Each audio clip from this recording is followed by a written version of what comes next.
All right, so welcome to your deep dive. Looks like we've got quite a stack here on Samurai Champloo. Yeah, we do. It seems like it's a mix of episode summaries Mm-hmm. and some pretty in-depth thematic analysis. Yes. So are you ready to journey through Edo-era Japan, but with a hip-hop twist? I am ready. Buckle up. What I find particularly interesting about this source material Yeah. is that it delves into the social and cultural changes happening during that time period. Yeah. It explores honor and shifting roles in society, Mm-hmm. and also the clash between tradition and modernity.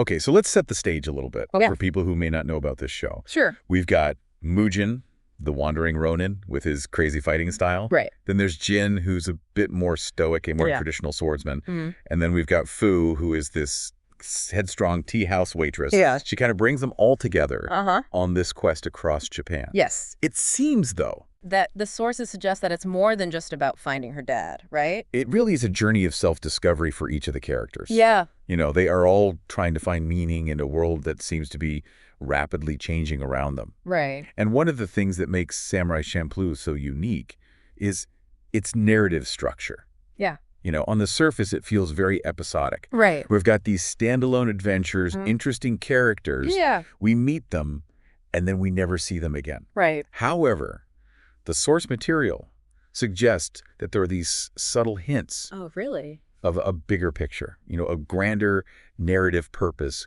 that becomes clearer Oh, wow. as we get closer to the end of the show. Interesting. Yes.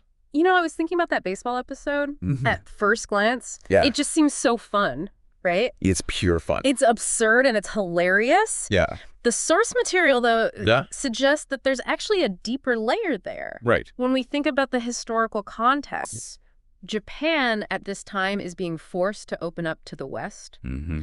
This episode maybe could be interpreted as a commentary on the anxieties Yeah. that come from that kind of drastic cultural change, right? It's a very astute observation. Oh. The show often uses these seemingly lighthearted episodes Yeah. to touch upon really serious issues. Interesting. And you're right Yeah. that the baseball game Yeah. can be seen as a metaphor for Japan's forced interaction with the West. Right. It's this clash of cultures, Right. this feeling of being caught between what's familiar Yeah. and this unknown future. And that sense of uncertainty Yes, permeates the entire show, wouldn't you say? it really does. Yeah.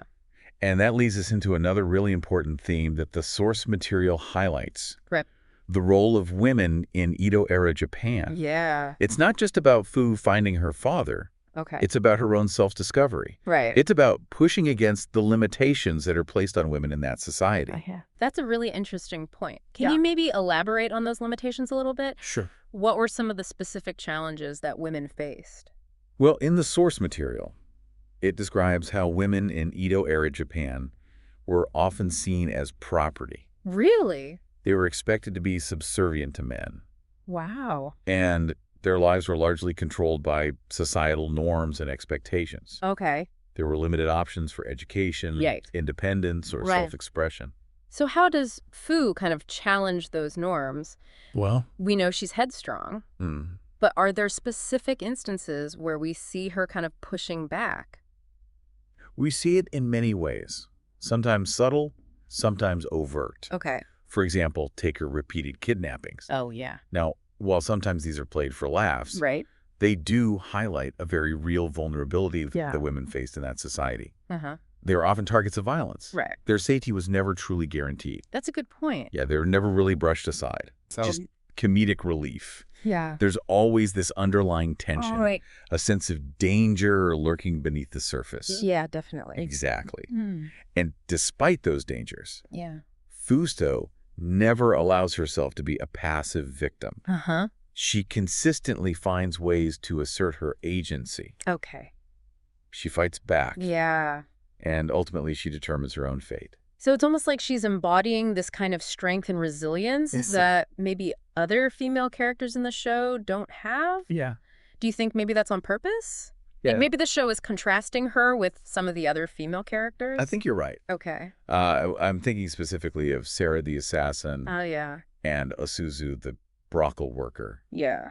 Their stories seem much more tragic, don't they? They do, yeah. Yeah. Their situations are definitely really difficult. Absolutely. Yeah. The show presents a range of female experiences, Yeah. highlighting the different ways that women had to navigate the constraints of their society. Yeah. Sarah, for instance, was forced into a life of violence, Yeah. sacrificing her well-being to protect her son. Right. It's a really sad example Yeah. of how societal structures can trap individuals, especially women, Right. forcing them into impossible situations. Yeah. And then you've got Isuzu. Yeah. She's stuck in this brothel, right, to pay off her father's debt. Exactly. But she chooses to stay.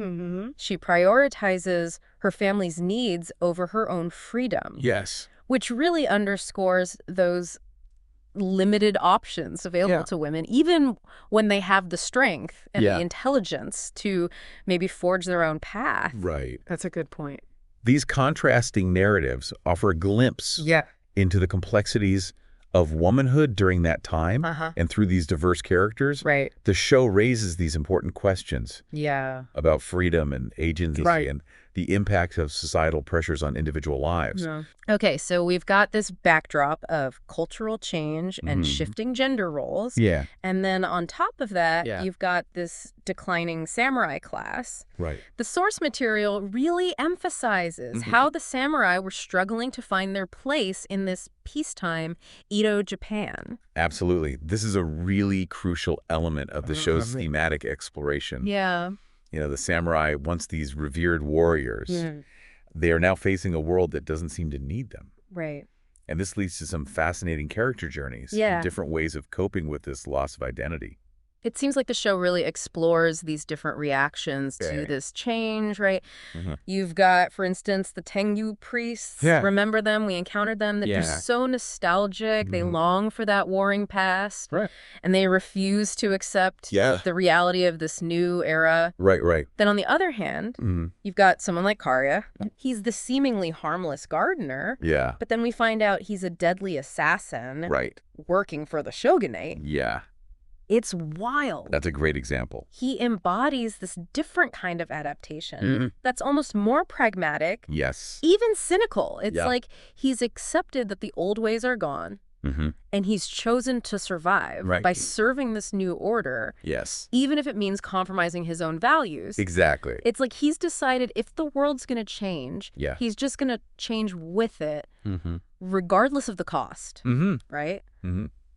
Yeah, and it raises this really interesting question. Oh, yeah. The source material suggests that the shogunate itself is using Fu's journey Really? to their advantage. Wow.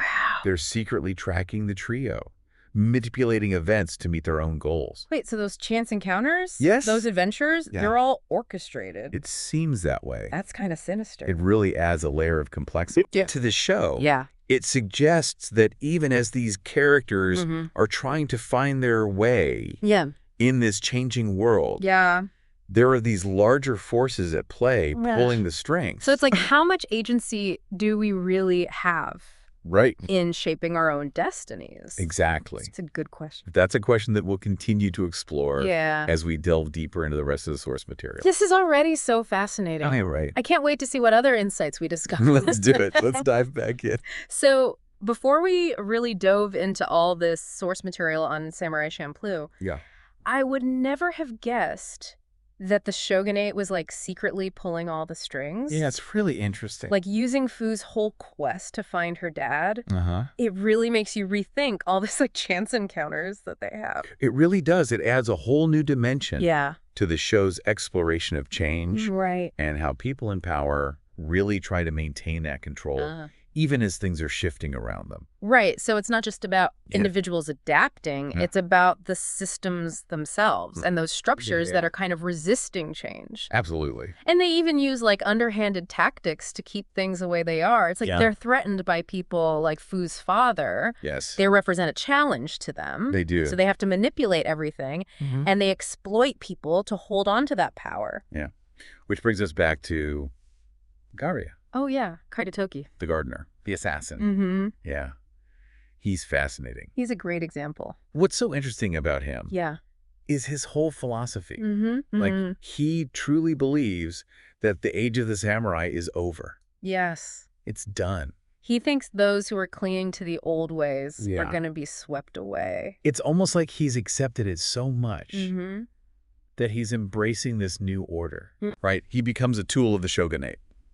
Yeah, it seems like a pretty cynical adaptation. It does raise questions. Like he's compromised his own values just to survive.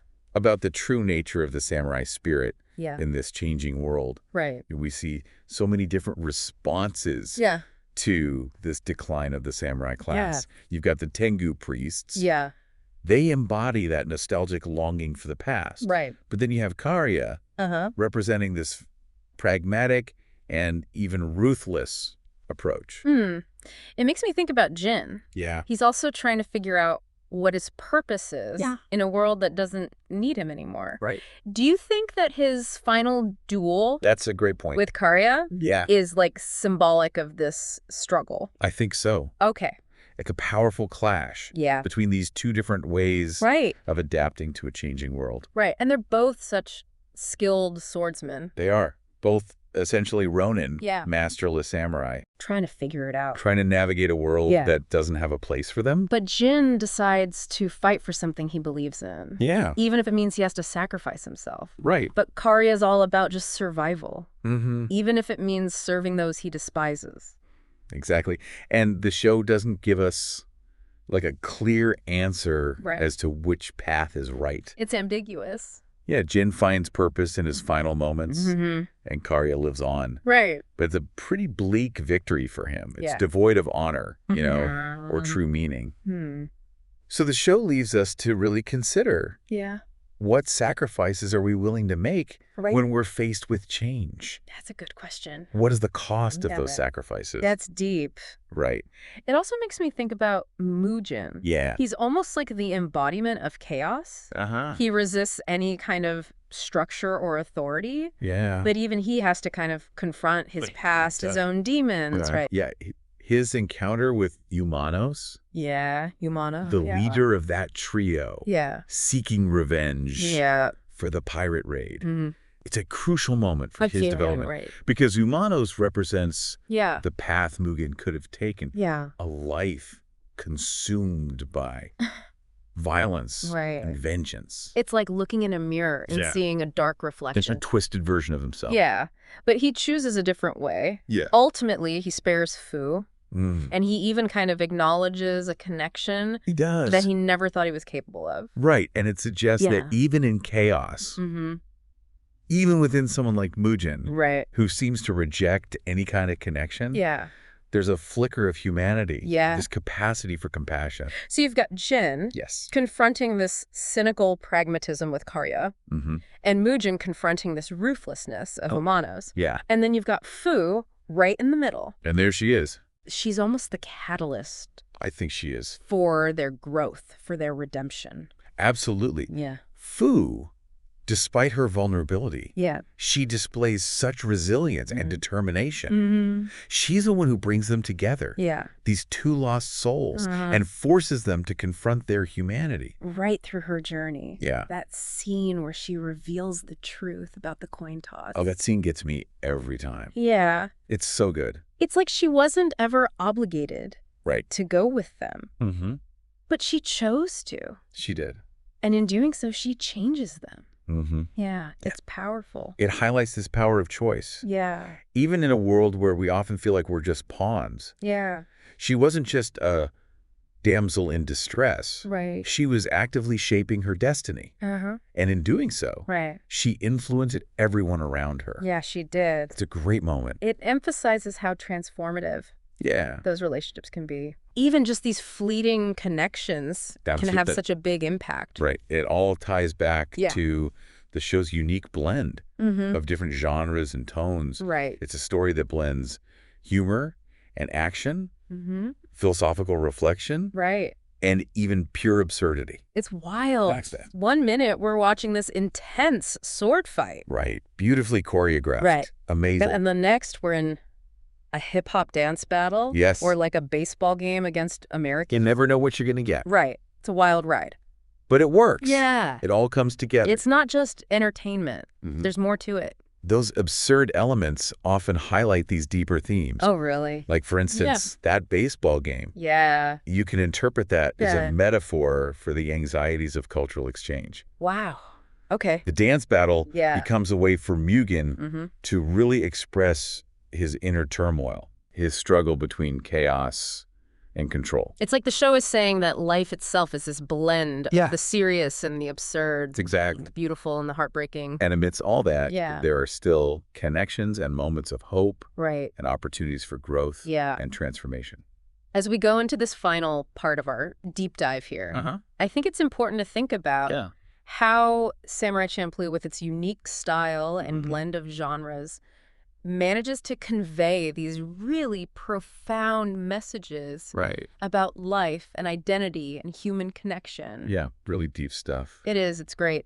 As we're wrapping up this deep dive into Samurai Champloo, I'm really struck by how much we've talked about. We've covered these big themes like societal change and individual purpose, even those forces working behind the scenes. Yeah. But I feel like we haven't mentioned the visual style of the show enough. Oh, yeah, good point. I mean, the animation is just incredible. It's breathtaking. Oh, you think?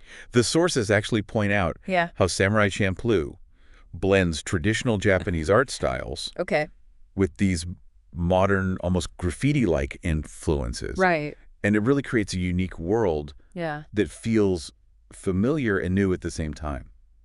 It's true. There are all these moments where it's like you're watching a moving painting, and then suddenly it shifts to this fast-paced action sequence. Yeah, and it's not just the big moments. Right. I really like the close-ups. Yeah.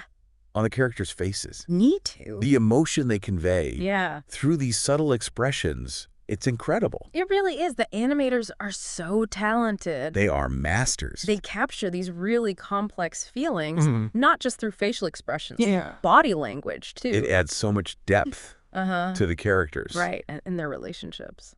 Yeah. And speaking of conveying emotion, we can't forget those fight scenes. Oh, no? They're not just there for no reason.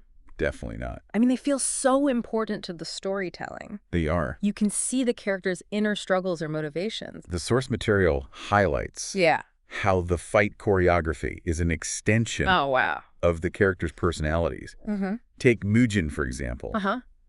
His fighting style is wild and unpredictable. Right. It reflects his chaotic nature, right? Yeah. He doesn't care for convention.